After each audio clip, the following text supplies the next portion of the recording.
Hello my dear learner, welcome in Sky Classes. In this video we are going to understand about what is cell division and how cell division is occur in a cell and why cell division is occur in a cell. So firstly हम यहाँ पे understand करते हैं कि cell division क्या होता है. So जैसे हम जानते हैं कि cell में ही सेल डिवीज़न की प्रोसेस होती है. जितनी भी सेल्स होती हैं लाइक यूनिसेलुलर हो, मल्टी सेलुलर हो, जो भी सेल्स होंगे उनमें सेल में डिवीज़न ज़रूर होगा. सो सेल में डिवीज़न होता क्यों है ये समझते हैं. सो फॉर एग्जांपल हमारे पास एक सेल है और उस एक सेल में एक सिंगल न्यूक्लियस प्रेजेंट है. ओके तो यहाँ पर ये सेल और सेल में सिंगल न्यूक्लियस प्रेजेंट है. फर्दर बहुत ज़्यादा टाइम होने के बाद सेल जब हमारी मैच्योर हो जाएगी तो इट्स सिंपल कि सेल का साइज़ इंक्रीज़ करता है. ठीक है, उसमें जो भी साइटोप्लाज्मिक कंटेंट है, जो सेल ऑर्गेनेल्स हैं, उनका साइज़ टाइम के साथ साथ इंक्रीज़ करता है. तो होता ये है कि न्यूक्लियस का साइज़ तो उतना ही है जितना स्टार्टिंग में था, लेकिन जो सेल के अंदर जो भी कंटेंट है, इवन सेल का जो पूरा साइज़ है वो इंक्रीज़ हो गया. तब ऐसे में होता ये है कि जो हमारा ये न्यूक्लियस है वो इतना बिग तो है नहीं, वो तो उतना ही स्मॉल है. तो ऐसे में ये न्यूक्लियस इस पूरे सेल के कंटेंट को गवर्न नहीं कर पाता, क्योंकि न्यूक्लियस का फंक्शन क्या है, brain of cell. That means कि जितनी भी एक्टिविटी होती है हमारे सेल में उनको कंट्रोल करने का काम पूरा न्यूक्लियस करेगा. तो ऐसे में अब न्यूक्लियस का साइज छोटा है, अब वो तो इसको कंट्रोल नहीं कर पा रहा, तो फिर हमारा न्यूक्लियस स्टार्ट करता है डिवीज़न. तो हमारा न्यूक्लियस जब डिवीज़न शुरू करेगा, इसलिए कि अब वो इस सेल के इतने बड़े साइज़ को नहीं कंट्रोल कर सकता, तो उसे हम बोलते हैं न्यूक्लियर डिवीज़न. ओके, उसे हम क्या बोल रहे हैं, उसे हम लोग बोल रहे हैं न्यूक्लियर डिवीज़न. और न्यूक्लियर डिवीज़न को हम फर्दर एक अच्छे टर्म में क्या बोलते हैं, कैरियोकाइनेसिस. Okay, karyokinesis. इसका मतलब क्या है वर्ड का, कैरियो मीन्स होता है न्यूक्लियस और काइनेसिस वर्ड का मतलब होता है डिवीज़न. क्लियर. तो इसे हमने बोला कैरियोकाइनेसिस. तो सबसे पहले न्यूक्लियस डिवाइड होगा और फिर न्यूक्लियस डिवाइड होने के बाद नेक्स्ट स्टेप होता है साइटोकाइनेसिस. मतलब साइटो मतलब cell, kinesis means division, cell का डिवीज़न. तो हम सबसे पहले क्या करते हैं, हम इस न्यूक्लियस को फर्दर इलोंगेट करेंगे एंड देन 2 पार्ट्स में हमारा जो न्यूक्लियस है वो डिवाइड हो जाएगा. वैसे तो प्रोसेस सेल फेजेस होती, सेल साइकिल में आएगा तो वो बात की डिटेल्स है. एंड देन फिर उसके बाद फर्दर ये हमारे सेल के अंदर पहले न्यूक्लियस, 2 न्यूक्लियस हमने फॉर्म कर लिए एंड देन फर्दर हम क्या करेंगे, इस सेल को डिवाइड कर देंगे. तो हमारा ये ओवरऑल प्रोसेस क्या हो जाएगा, सेल डिवीज़न हम बोलेंगे. क्लियर.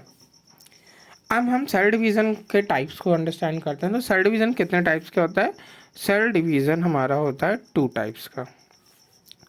और इन 2 टाइप्स में जो फर्स्ट वन टाइप है उसे हम बोलते हैं माइटोसिस, और जो सेकेंड वन टाइप होता है उसे हम बोलते हैं मियोसिस. ओके, अब माइटोसिस और मियोसिस को अगर हम बहुत इजी वे में अंडरस्टैंड करें तो माइटोसिस क्या है, माइटोसिस प्रोसेस है जो कि हमारी वेजिटेटिव सेल में होती है, मतलब नॉट रिप्रोडक्टिव सेल. अगर हम वेजिटेटिव सेल की बात करें तो लाइक हमारी स्किन की सेल है, बॉडी की नॉर्मल सेल्स है ना, जो भी ऑर्गन्स हैं उनमें जो भी सेल्स हैं. मतलब अगर हम ये मैं यहाँ पे बोलूँ कि मियोसिस हमारी रिप्रोडक्टिव सेल में होती है, दैट मीन्स जो हमारे रिप्रोडक्टिव ऑर्गन हैं, मेल में टेस्टिस है, फीमेल में ओवरीज है, उनमें जो जर्म सेल्स होती हैं जो फर्दर आगे चल के हमारे गैमीट्स का फॉर्मेशन करती हैं, स्पर्म का, एग का. तो उन रिप्रोडक्टिव सेल्स में या जर्म सेल्स में जो डिवीज़न होता है उसे हम मियोसिस बोलते हैं. और माइटोसिस हम किसे बोलते हैं, हमारी फर्दर जो रेस्ट जितनी भी सेल बची बॉडी में, अगर हमारे ईयर का साइज़ बढ़ रहा है, हमारे नोज़ का साइज़ बढ़ रहा है, हमारे लिप्स का साइज़ बढ़ रहा है, हमारे स्किन का साइज़ बढ़ रहा है, तो यहाँ पे जो भी डिवीज़न हुआ वो कौन सा डिवीज़न है, माइटोसिस. तो हमारे वेजिटेटिव सेल में जो डिवीज़न की प्रोसेस होती है उसे हम लोग बोलते हैं माइटोसिस, और जो हमारी रिप्रोडक्टिव सेल में जो डिवीज़न होता है उसे हम लोग बोलते हैं मियोसिस.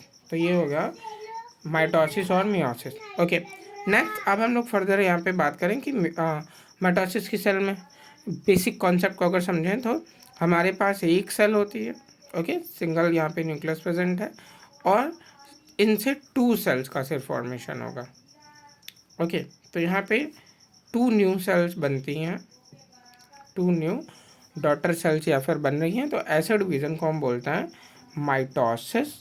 और अगर यहीं पर हमारे पास 1 सेल थी और 1 सेल से फर्दर हमारी 4 सेल्स का फॉर्मेशन होता, तो हम उसे बोलते मियोसिस। हाँ, ये भी बोल सकते हैं, अगर और डिटेल्स पढ़ेंगे हम आगे फर्दर, तो मियोसिस 2 टाइप्स के होते हैं, 2 टाइप्स में डिवाइड होता है, या फिर ये कह सकते हो कि 2 स्टेजेस में अपनी प्रोसेस को कंप्लीट करता है। तो फिर हम उसे बोलते हैं मियोसिस फर्स्ट, और हम उसे बोलते हैं meiosis second, and then further 4 cells हमारी फॉर्म हो जाती। तो एग्जाम्पल एनसीईआरटी के डायग्राम को अगर हम लोग देखें तो ये यहाँ पर एनसीईआरटी में डायग्राम मेंशन है। ये माइटोसिस की प्रोसेस है, आप यहाँ पे देख सकते हैं। ये फर्दर पूरा जो न्यूक्लियर कंटेंट है वो डिवाइड हो रहा है। ये क्या है, क्रोमोसोम है, 4 क्रोमोसोम थे यहाँ पे, और वही 4 क्रोमोसोम हमारे इन दोनों सेल्स में। तो क्या किया हमने, इस कंटेंट को कॉपी कर लिया, 4 थे 8 कर लिया, 4 एक को दे दिया, 4 एक को दे दिया। तो जितने पैरेंटल सेल में क्रोमोसोम थे, पैरेंटल न्यूक्लियस में क्रोमोसोम थे 4, उतने ही हमारे माइटोसिस की डॉटर सेल में होंगे, ओके। 1 2 3 4, 1 2 3 4। लेकिन अगर हम मियोसिस की बात करें, यहाँ पे देखिए मैंने मियोसिस फर्स्ट और मियोसिस सेकंड मेंशन कर रखा था। सो इट्स सिंपल कि 1 2 3 4 क्रोमोसोम है। अब जब मियोसिस फर्स्ट होता है तो क्रोमोसोम हाफ हो जाता है, देखिए 2 इसमें चलेगा, 2 इसमें चलेगा। और जब मियोसिस सेकेंड हुआ तो 2 ही क्रोमोसोम, मतलब मियोसिस फर्स्ट वाले जितने ही हैं, तो ये 4 न्यू सेल्स का फॉर्मेशन हो गया। तो ये हो गया हमारा मियोसिस, क्लियर, समझ गया। तो ये बहुत ही इजी कॉन्सेप्ट था मियोसिस माइटोसिस का। Hopefully you understand this thing. Thank you.